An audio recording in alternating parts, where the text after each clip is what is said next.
पेश है राजस्थान की बड़ी खबरें।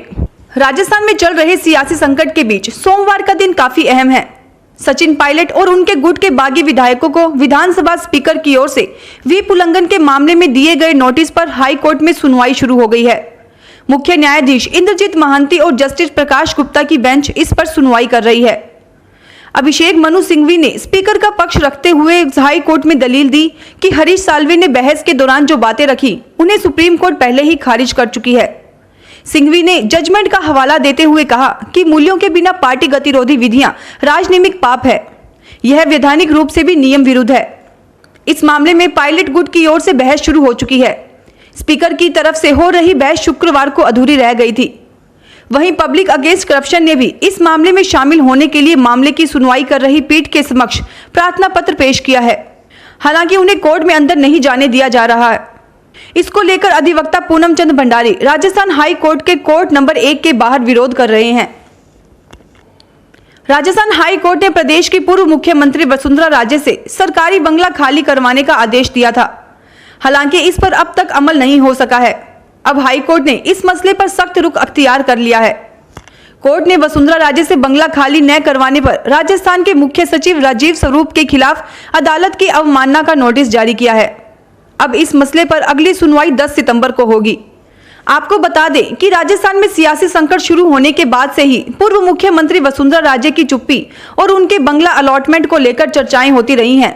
सचिन पायलट और अशोक गहलोत विवाद के मामले पर पूर्व मुख्यमंत्री ने कई दिनों के बाद चुप्पी तोड़ी थी, जिसको लेकर भी सियासी गलियारों में उनके और अशोक गहलोत के करीबी की चर्चा हुई। जयपुर स्थित जिस 5 सितारा होटल में मुख्यमंत्री अशोक गहलोत समेत 100 से भी ज्यादा विधायक ठहरे हुए हैं, उस होटल में से उठे काले धुएं ने आज सुबह सुबह हड़कंप मचा दिया। आग लगने की आशंका से वहां मौजूद पुलिसकर्मी भी फौरन हरकत में आ गए। हालांकि जब पता चला कि धुआं होटल में ही लगे एक स्टीम बॉयलर से निकला है, तब जाकर सभी ने राहत की सांस ली। जानकारी के मुताबिक आज सुबह होटल के एक हिस्से में से लोगों को काला धुआं उठता हुआ दिखाई दिया। होटल में गहलोत गुट के सभी विधायकों के मौजूद होने की वजह से मौके पर हड़कंप की स्थिति बन गई। सामने आया कि धुआं होटल के कई कमरों के अंदर भी घुस गया, जिससे अफरा तफरी मच गई।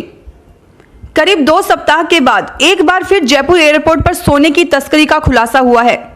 इस बार रियाद से आया एक यात्री करीब 200 ग्राम से भी ज्यादा सोना एक ताले में भर लाया। ताले को जब कस्टम ने चेक किया तो उसमें से सोना बरामद हुआ। सोने की कीमत करीब 11 लाख रुपए से भी ज्यादा बताई जा रही है।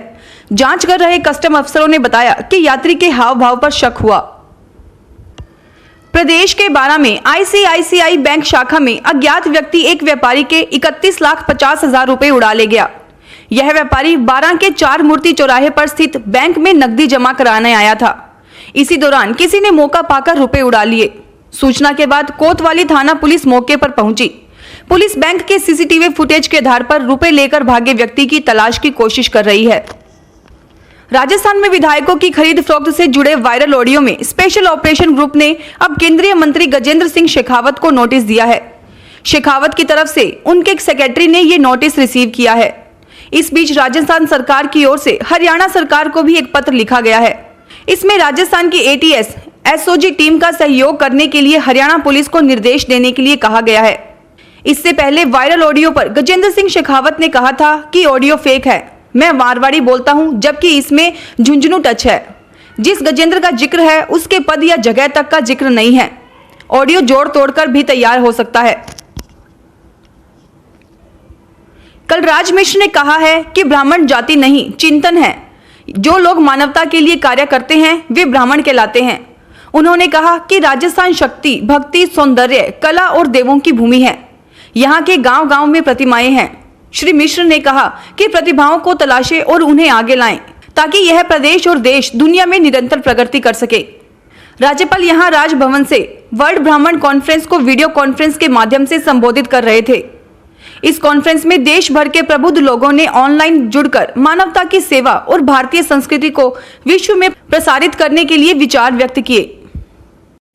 अब गुर्जर समाज के लोग खुलकर सचिन पायलट के समर्थन में आ गए हैं। 26 जुलाई को हरियाणा में सोहना के पास रिठोस गांव में सचिन पायलट के समर्थन में गुर्जर समाज की महापंचायत का आयोजन किया जाएगा। महापंचायत में शामिल होने के लिए हरियाणा, राजस्थान और यूपी के गुर्जर समाज के लोगों को बुलावा भेजा गया है। बैठक में राजस्थान के 9 गुर्जर विधायकों को पायलट को अपना समर्थन देने का मैसेज दिया जाएगा। अगर ऐसा नहीं किया तो गुर्जर विधायकों को सामाजिक तौर पर बहिष्कृत किया जाएगा। बीकानेर जिले के खाजूवाला के चक 3 SSM प्रथम में खेत में लगी कंटीली तार में करंट से 4 नीलगाय की मौत हो गई।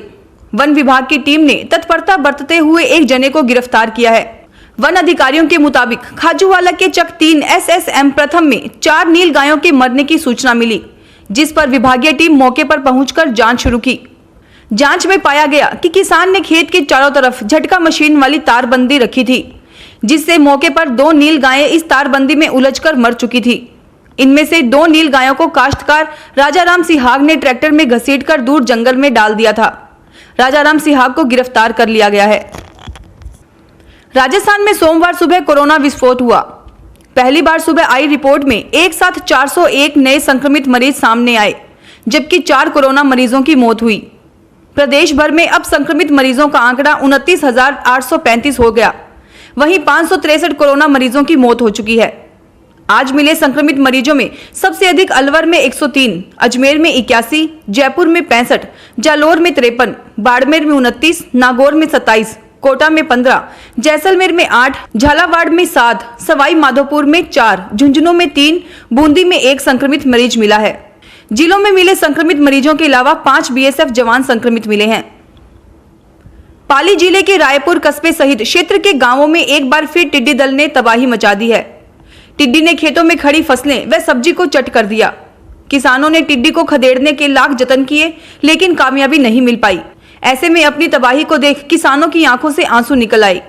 टिड्डी दल भारी तादाद में कस्बे में तबाही मचाने के लिए बर, रेल मगरा, झाला की चौकी, मालनी, सेंदड़ा सहित अन्य गांवों में पहुंच गया।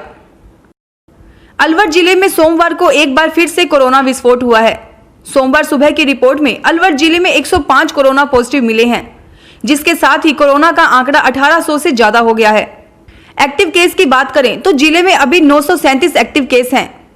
जिले में कोरोना से 860 मरीज ठीक हो चुके हैं। स्वायत्त शासन एवं नगरीय विकास मंत्री शांति धारीवाल ने अधिकारियों से दूरभाष पर चर्चा कर कोटा में चल रहे करोड़ों रुपयों के विकास कार्यों को तय वक्त पर गुणवत्ता के साथ पूर्ण कर जनता को समर्पित करने के निर्देश दिए। मंत्री श्री धारीवाल ने जिला कलेक्टर और नगर विकास न्यास के अधिकारियों से बातचीत कर सभी प्रोजेक्ट के बारे में फीडबैक लिया। उन्होंने कहा कि निर्माण कार्यों की गति और गुणवत्ता के साथ उनकी मॉनिटरिंग प्रॉपर तरीके से हो। भरतपुर में एक बार फिर से पुलिस ने देसी हथियार बरामद किए हैं। हथियार बरामद करने के साथ ही एक आरोपी को भी दबोचा है। परिवार के अन्य लोगों के बारे में पड़ताल की जा रही है। मामले की जांच कर रही नगर थाना पुलिस ने बताया कि अकबरपुरा गांव में हथियारों की एक खरीद होने के बाद में जानकारी मिली थी। उसके बाद इस बारे में जब एसपी अमनदीप कपूर सिंह को पता चला तो उन्होंने टीम भेजी और मकान को चारों ओर से घेरकर इस बारे में पड़ताल की। जामसर पुलिस ने शराब कारोबारी ट्रक मालिक को बीकानेर में गिरफ्तार किया। आरोपी की सोमवार को कोविड-19 जांच कराने के बाद न्यायालय में पेश किया जाएगा।